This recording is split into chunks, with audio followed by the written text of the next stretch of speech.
নমস্কার বন্ধুরা, আমি রাখি চলে এসেছি আমার সারাদিনের খুঁটিনাটি নিয়ে। বাজে এখন সকাল 6:15 আর ছেলে স্কুলে যাওয়ার জন্য রেডি হয়ে গেছে। ওদের তো এখন গরমের জন্য সপ্তাহে 3 দিন স্কুল হয়। তো আজকে বাবার সঙ্গে স্কুল যাচ্ছে, সকালে ওকে সেইগুলো খাইয়ে দিলাম, এখন ওর বাবা রেডি করে দিচ্ছে ওকে।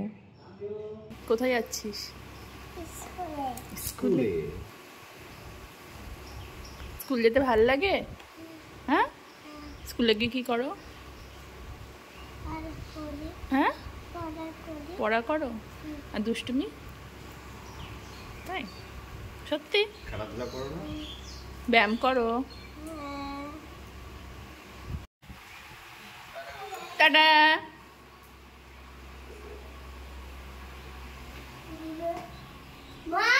হ্যাঁ, কি? এ বাবা, গেটটা একটু খোলা পেয়েছে, অমনি এসে ছাগলে পুরো ফুল গাছগুলো খেতে শুরু করে দিয়েছে। তো যাই হোক, আমার কাজটা সব কমপ্লিট হয়ে গেছে। প্রচণ্ড গরম হয়ে গেছে, এবার একটু টেবিল ফ্যানটা চালিয়ে বসবো। এখানে আমি সবজি কেটে নিয়েছি, আলু, ঝিঙে আর পটল, তার সঙ্গে মাছ দিয়ে একটা ঝোল করব, সব সবজি দিয়ে একটা ঝোল হবে। তো ফ্রিজে যেটুকু মাছ ছিল পুরোটাই বের করে নিয়েছি। 3 পিস রুই মাছ আছে আর একটু ল্যাটা মাছ আছে। ওর বাবা ল্যাটা মাছটা খেতে ভালোই বাসে, তো সেই জন্য আলু দিয়ে ল্যাটা মাছ দিয়ে চচ্চড়ি করব। আর এই 3 পিস মাছ দিয়ে সবজিটা দিয়ে একটা ঝোল করব। 3 জনে 3 পিস মাছ হয়ে যাবে। ওর বাবাও ল্যাটা মাছের চচ্চড়িটা খাবে। একটু ডাল আছে কালকে, ব্যাস। আর একটা বেগুন ভাজবো। তো আজকে গাছ থেকে এই বেগুনটা তুলে নিয়ে আসলাম, কাটা বেগুন হয়েছে গাছে। গাছ লাগিয়ে সেখান থেকে ফল বা সবজি হলে সেটা তুলে নিতে যে আনন্দ হয় না, খুব ভালো লাগে, যে নিজের হাতের তৈরি জিনিস। তো ভালো লাগছিলো বেশ। আরও 2-3টে হয়েছে, সেগুলো একটু ছোট, এটাও হয়তো বড় হতো, কিন্তু যেহেতু 2-3 দিন থাকবো না, হনুমানে খেয়ে নেবে, তো হনুমান খাওয়ার থেকে আমরা খাওয়া ভালো, তো সেই জন্যই তুলে নিলাম। তো এইখানে আমি ভাত বসিয়ে দিয়েছি, সবজিটাও কাটা হয়ে গেছে। ঝটপট করে রান্না করে নিয়ে আবার রান্না বান্না করে সব মাজা ঘষা করতে হবে। আজকে কাজের দিদি আসেনি, সেই জন্য সকালবেলায় ঘর টর মুছে জামা কাপড় কেচে, মানে উপরের ঘর নিচ ঘর মুছেছি। রাতে যে বাসনগুলো ছিল সেইগুলো মাজা, আবার এক জায়গায় যাব, তার আবার প্যাকিং আছে। জামা কাপড় সব এক জায়গায় জড়ো করে রেখে দিয়েছি, কোনটা নেব কোনটা নেব না। তো এখন গুছিয়ে নিই ফটাফট। বাজে এখন 12টা, কিছুই গোছাইনি। তো বেশি দিন তো থাকছি না, 2-3 দিন, অল্প কিছু জামা কাপড় নিলেই হবে। জামা কাপড় তো প্যাকিং হয়ে গেছে, এবার সবজি এসবগুলো প্যাকিং করব। তো আমগুলো কালকে পেরেছি, তো সেইগুলো এখন ব্যাগের মধ্যে ভরে নিচ্ছি। আর ডাটাগুলো সকালবেলায় গাছ থেকেও পারলো, তো সেইগুলো একটা প্যাকেটের মধ্যে ভরে তারপর ব্যাগের মধ্যে ভরবো। কোথায় যাবি তুই আজকে? কলকাতায়। কি করতে? দাদুকে দেখতে। দাদুকে দেখতে যাবি? হ্যাঁ। আর কাউকে দেখবি না? পড়ে যাবে পড়ে যাবে পড়ে যাবে পড়ে যাবে। আর কি করবে কলকাতায় গিয়ে? আর আর বলছিলে যে কি কি করবে? খাবো। হ্যাঁ, একটু রুটি কমবে, তারপর যাবো। তো কোথায় যাবে? না না, কলকাতায় গিয়ে কি করবে সেটা জিজ্ঞেস করেছি। কলকাতায় গিয়ে খাবো, তারপর বাড়ি আসবো। ও, আর কিছু করবে না? ঠামির সঙ্গে ছাদে যাবি না কি বলছিলি? ঠামির সঙ্গে ছাদে যাব। হ্যাঁ, তারপর লিফটে চড়বো। এই যে আমি এখন যাচ্ছি, তারপর তোমাদেরকে শেয়ার করবো। এই যে বাইরেটা দেখুন, আজ বাড়িতে কার আসছে জানি না। কাজ নাই নাকি? বাবারে বাবারে, আগের যে ভিডিও ক্লিপটা দেখলেন সেটা ছেলেকে যে কখন করেছে আমি দেখিও নি। তো যাই হোক, আমার না খুব ভালো লাগলো শুনতে, সেই জন্য আপনাদের জন্য রেখে দিলাম, আপনারাও শুনুন। এত সুন্দরভাবে বলছে। আর এদিকে ওর বাবার কাণ্ড দেখুন, শাকের ডাঁটাগুলো তুলে সেটা আবার বালতির জলে চুবিয়ে রেখেছে যাতে টাটকা থাকে। ভাবুন একবার, কত পরেই তো যখন কেটে কুটে ব্যাগের মধ্যে রাখবো, সে যে কে সেই হয়ে যাবে। বালতির জলে চুবানোর কী দরকার ছিল? সেটা দেখে আমি তো পুরো অবাকই হয়ে গেছি, কী করেছো তুমি, বালতির জলের মধ্যে সব চুবিয়ে রেখেছো। তো যাই হোক, বাড়িতে অনেক না নোটে শাক হয়েছে, আমি ভাবছি শাকের ডাঁটাও নিয়ে যাচ্ছি, তো শাকগুলোও নিয়ে যাই। ওরা তো কলকাতায় সচরাচর সবই পাওয়া যায়, পাওয়া যায় নাকি, বলা হয় কলকাতায় টাকা দিলে নাকি বাঘের দুধও পাওয়া যায়। যাক, এটা আমরা ছোটোবেলায় শুনেছি, প্রচলন আছে। তো যাই হোক, বাড়ি থেকে যখন যাচ্ছি, বাড়ির সবজি না নিয়ে গেলে হয় বলুন? আর ওরা তো ওখানে পায়ও, কিন্তু কিনে খায়। আর নিজের বাড়ির সবজি যখন, তো এই যে এতগুলো শাক হয়েছে, প্রচুর শাক হয়েছিল।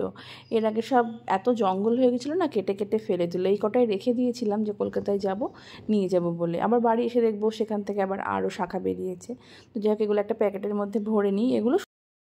তো স্নান টান করে এখানে আমার পুজো দেওয়া চলছে, পুজো এখনও দেওয়া হয়নি।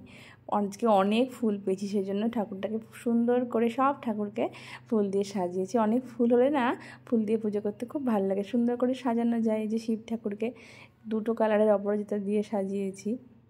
তো আজকে বৃহস্পতিবার, কিন্তু যেহেতু আমাদের কাল অসহ্য চলছে, ঘর তো বসাচ্ছি না, এমনিই জাস্ট বৃহস্পতিবারে ঠাকুর পুজো করছি। রোজ দিনই করি, বৃহস্পতিবারে একটু প্রদীপটাই জ্বালাই। তো পুজো আমার হয়ে গেল।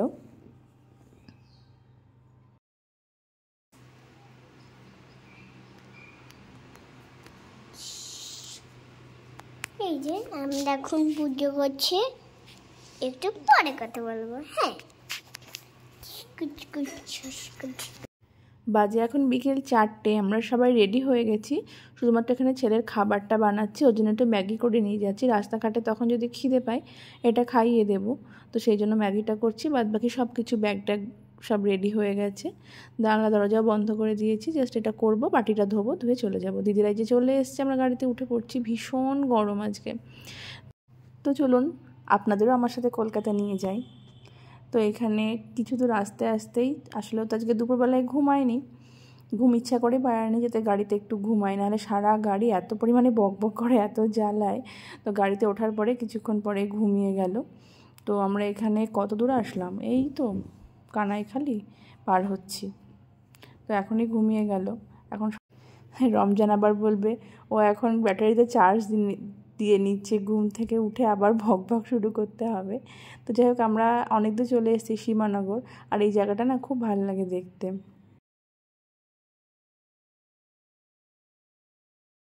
আমরা এখন কৃষ্ণনগর রেলগেটে প্রায় আধ ঘন্টা জ্যামে দাঁড়িয়ে আছি।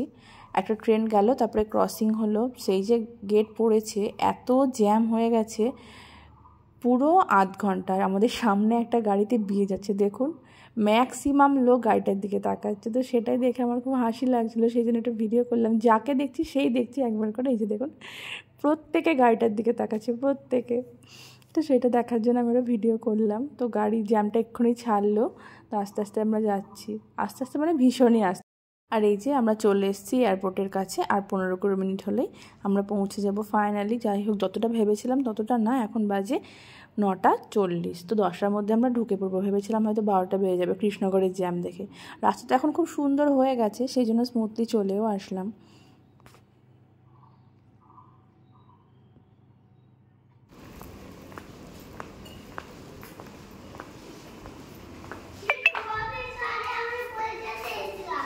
ভালো আছি, তুমি কেমন আছো? হ্যাঁ, তুমি ঘুমাওনি? কালকে স্কুল আছে যে।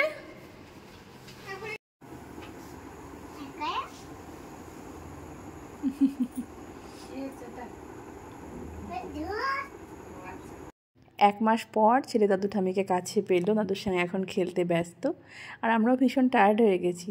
তো আজকে ভিডিওটা এই অবধি রাখছি। আজকে ভিডিওটা আপনাদের কেমন লাগলো কমেন্ট করে জানাবেন, ভালো লাগলে একটা লাইক করে দেবেন। আমার ভিডিওটা এতক্ষণ ধরে দেখার জন্য আপনাদের সবাইকে অসংখ্য ধন্যবাদ। আর মাঝে মধ্যে আমার সারাদিনের খুঁটিনাটি যদি দেখতে চান, তাহলে আমার চ্যানেলটা সাবস্ক্রাইব করতেই পারেন। তো সবাই খুব ভালো থাকুন, সবাইকে আবারও জানাই অসংখ্য ধন্যবাদ।